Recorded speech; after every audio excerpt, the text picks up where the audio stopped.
What's up, my people? How are you doing? It's your girl Maureen here.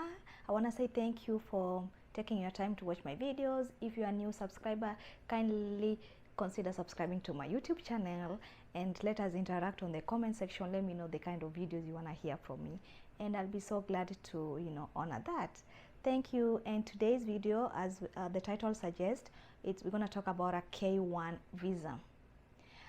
I've gotten a lot of requests to talk about this from friends, and today I say, why not? Since I'm a beneficiary of a K-1 visa, I say I can do this, and today let's do it.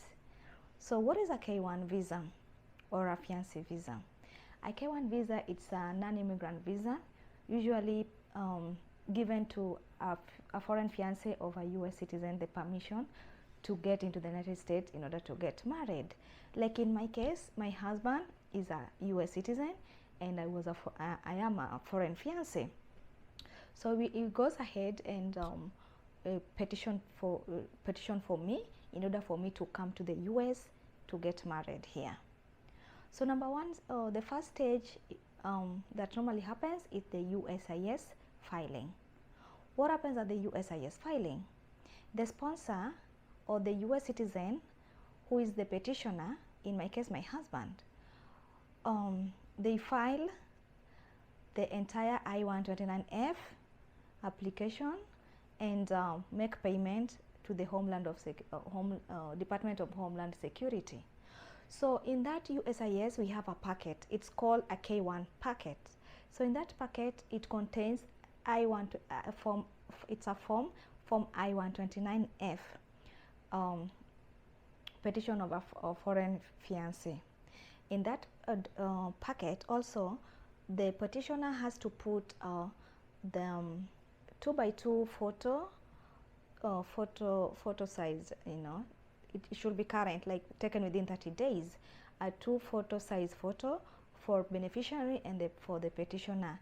In the packet also has to have the cover letter that is going to summarize everything that contains in the K-1 application, and also you have to have the letter of intent to marry. You also have to have the proof. The petitioner has to put the evidence of the citizenship. So we'll talk about the packet, the kind of documents they needed in the packet, how to arrange it, and how to submit it. So that will be on our next video. So for today, let us note that the first stage is USIS filing. The second stage will be USCIS, will send you a letter, normally called Notice of Action 1. Notice of Action 1, the USIS will send you a letter indicating that they've received your order and they are working on it. At that stage, you don't need to do anything. You can't do anything. Your order has been submitted. You say, thank you be to God. So you'll keep on waiting, and then that normally takes about 2 to 3 weeks. Like in my case, it took 2 weeks for us to get the communication for the USIS. That is Notice of Action 1. Then we kept on waiting. Then we got a letter again from USIS known as Notice of Action 2. Normally it takes about 5 to 7 months, but in my case it took 4 months. Yes, they will let you know. The letter will indicate that the USIS has refused, has approved, and or they need more evidence on your case. So if they need more evidence on your case, they will let you know the kind of evidences they need, and then you'll send them back. But in this case, let us see when your case has been approved. Like in my case, it was approved.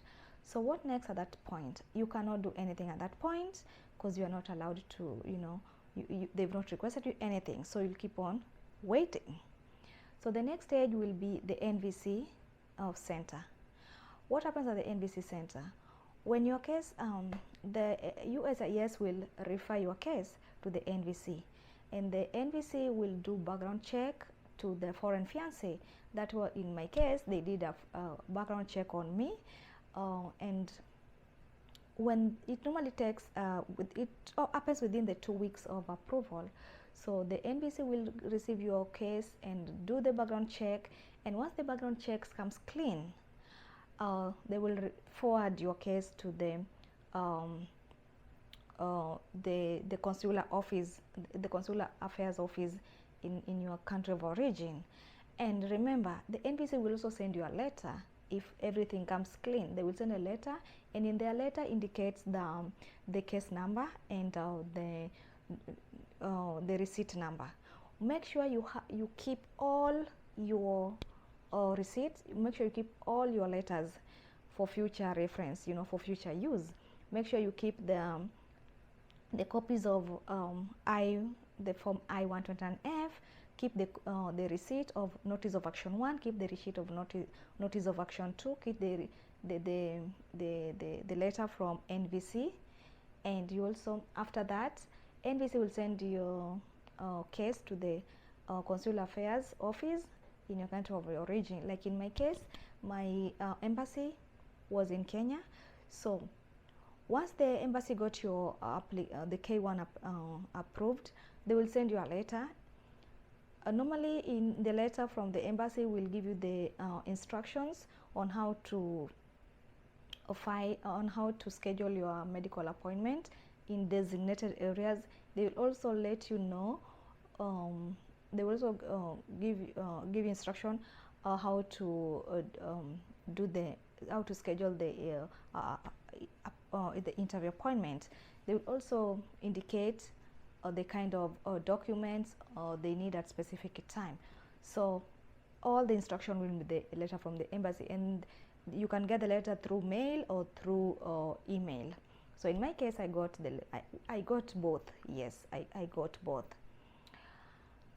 Yeah. So after the letter, you'll go ahead and schedule your medicals, and remember there are specific places they sent you for medicals. It's not just any places, it is indicated in the letter. So like in my case, I did my my medicals at IOM. It is in Nairobi, Gigiri, not far from the embassy. So that's where I did my medicals. So it's a whole day process, and we're going to talk that into details in our next video. But remember, they did black work, they did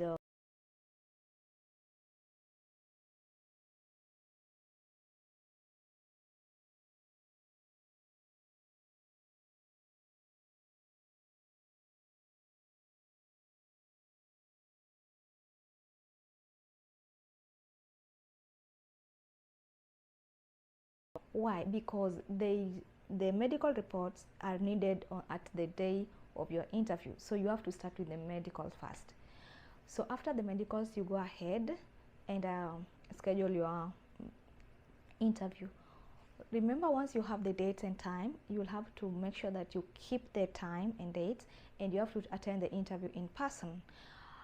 Normally, the sponsor or the US citizen is not allowed to attend the interview, but the foreign fiancé, you're allowed to attend the interview in time. Keep time, gather the information that is going to help you, you know, argue your case. And also you have to make sure that you have confidence, because you are the one who knows your fiancé more than anybody else. So it's your day to tell your story. So make sure that you answer the question, you know, accordingly, what you're asked, you know, and you have the confidence. Make sure you know you have to know your fiancé. You know your fiancé anyway. You know your fiancé more than anybody else. So it's just your day to, you know, go and, you know, appear, and, you know, above all, have confidence, and things will be fine. After your K-1 visa has been approved, it will be stamped, or like in my case, they remained with my passport, and then they send it within 2 weeks. Yes, within 2 weeks, I got my passport with a visa. So you have 6 months. You have 6 months to travel with a K-1 visa. So make sure that you're within the time frame not to, you know, run out of your visa status. So you have to make sure you travel within 6 months. Once you traveled and you reach in the US, you have to get married. Like, wedding is the next thing. So once you stepped in the US, they'll stamp it at your passport the day of arrival. That is where your time of 90 days starts. Remember the rule of 90 days, you have to get married within the 90 days. So you have to make sure that within the you're within the status, and you get married within the 90 days. So guys, Thank you for watching, and let me know any question you have about a K-1 visa. Let me know on the comment section. I'll be so glad to answer that. And again, see you again on our next video. Bye. See you.